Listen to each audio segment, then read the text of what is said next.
నా పేరు డాక్టర్ ప్రతాప్ కౌటిల్య. నా సైన్స్ రచన శీర్షిక మెదడు భాషా సామర్థ్యాలు యంత్రాంగం.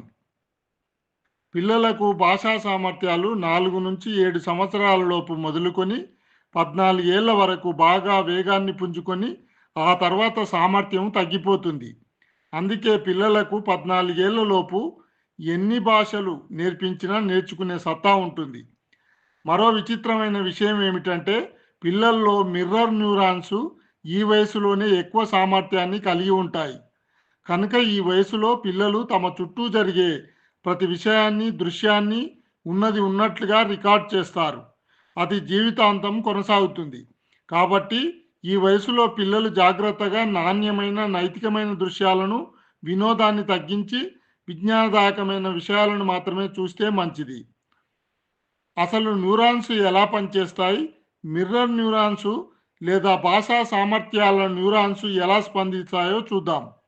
నిజానికి మెదడులో సమాచారం అంతా విద్యుత్ రూపంలో ఉంటుంది. మనిషి శరీరంలోని ఒక్కో కణంలో 1.4 వోల్టుల విద్యుత్ ఉంటుంది. మన శరీరంలో దాదాపు 500 మిలియన్ కణాలు ఉంటాయి. అంతా కలిపి దాదాపు 700 మిలియన్ల వోల్టుల విద్యుత్తు మన శరీరంలో మెదడులో కలుపుకొని ఉంటుంది. మెదడులో సమాచారం మొత్తం విద్యుత్ రూపంలోనే ఉంటుంది. అది ఒక న్యూరాన్ నుంచి మరో న్యూరాన్కి ప్రయాణిస్తుంది. మనం ఒక పని చేస్తున్నప్పుడు కరెంటు మెదడులో ఒక మార్గాన్ని తయారు చేస్తూ ప్రయాణిస్తుంది. ఆ మార్గం ఎప్పటికీ కొనసాగుతుంది. ఆ మార్గం గుండా విద్యుత్తు ప్రయాణించినప్పుడల్లా ఆ పనికి చెందిన సమాచారం తిరిగి కొనసాగుతుంది. అంటే ఉదాహరణకు నీవు ఇంగ్లీష్ నేర్చుకున్నప్పుడు ఆ న్యూరాన్స్లో విద్యుత్ మార్గాలు ఏర్పడతాయి. తిరిగి ఆ మార్గం గుండా విద్యుత్ ప్రయాణిస్తే ఆ భాషలోని నీ సామర్థ్యాలు బయటపడతాయి.